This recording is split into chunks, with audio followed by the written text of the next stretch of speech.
The conditions inside the Azovstal plant are, as you say, absolutely horrendous, and they are getting worse all the time. The humanitarian situation is extremely dire. We have seen this being played out really almost in slow motion. We've seen things posted on social media over the last few weeks. We've seen fighters inside who've lost limbs, others who have wounds that are starting to rot. They are gangrenous because they can't get the medicine and medical treatment that they need.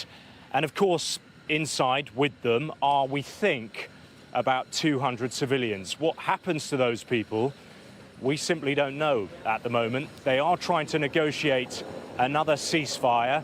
The diplomacy on that front is faltering.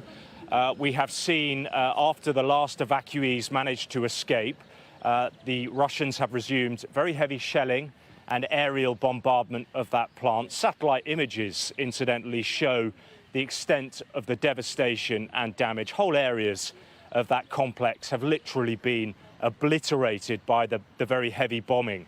Now, I was in Zaporizhia yesterday and I spoke to a number of people who'd managed to escape, and they described the trauma of what it was like to be inside. Many of them were getting off the buses after they arrived in the relative safety of the UN reception point, which had been set up in a shopping centre. They were confused in some cases.